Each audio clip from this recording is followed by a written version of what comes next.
بسم الله الرحمن الرحيم.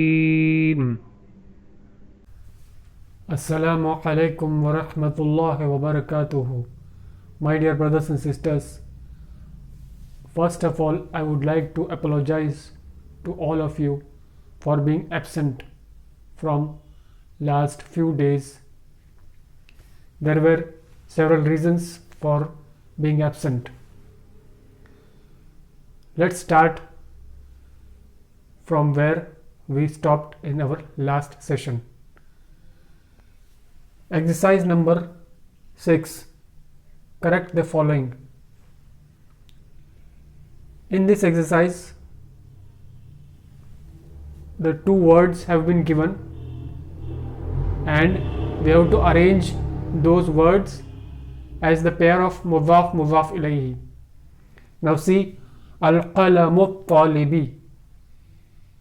This is not a correct combination. For being correct, mudhaf has to be khafif, means there should be no al and there should be no tanween. In this case, al is there, so we have to omit this al and that's it. Qalamu talibi. Now here it is correct. Next is babu sayyaratu.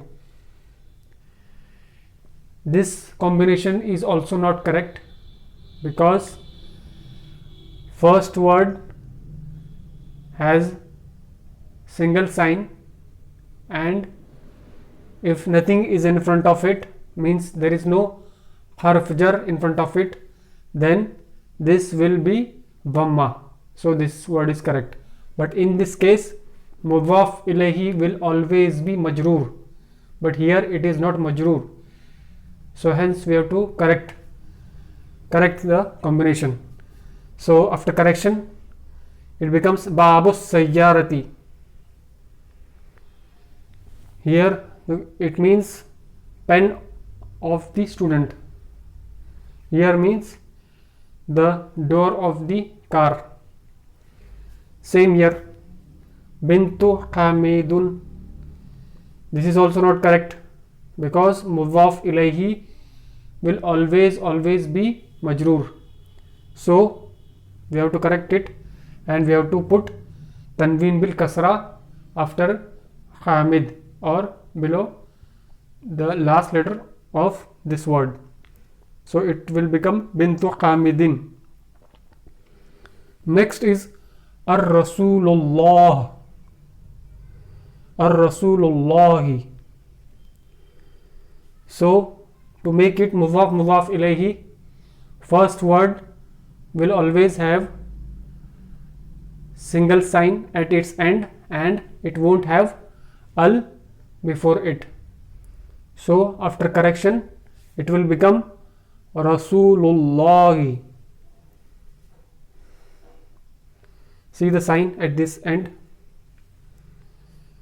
Here it means daughter of Hamid and in fourth one it is the messenger of Allah. Last example, ismul walad, ismul walada. Here it is correct.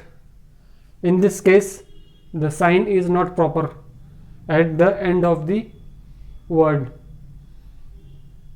There should be single kasra because al is there, not a single fatha because mudhaf ilayhi is always majroor, so it becomes ismul waladi. Last example of this exercise is ibnun al mudarrisi. So we see that mudhaf must be khafif always, means there should be no tanween, it will have only single sign, dhamma, kasra or fatha, and without al, and in this case this is correct because mudhaf ilayhi is always majroor, so it will become ibnul mudarrisi, means the son of the teacher. Now as we have seen that whenever a vocative particle is added in front of a noun, then that noun has single sign at its end. There is no tanween at its end. So Muhammadun, after addition of vocative particle, it will become Ya Muhammadu. Ustazun will become Ya Ustazu. Khalidun will become Ya Khalidu. Waladun will become Ya Waladu. Now come to the exercise. Read the following with the correct ending. It will become Ya Qaliyu, Ya Qabbasu, and last, as there is no vocative particle in front of this word, it will be Shaykhun. Noon sound at the end. Shaykhun. Next will be Ya Shaykhu, as vocative particle is present here, so there will be no tanween, there will be only single dhamma. Next, Ya Rajulu, if this vocative particle is absent, then it will become Rajulun, but in its presence it will have single dhamma. Ya Rajulu. It is alam, proper noun, and there is no Ya in front of it, hence it will be Yasirun. See the sign. Ya Qammaru, due to the presence of Ya, single dhamma.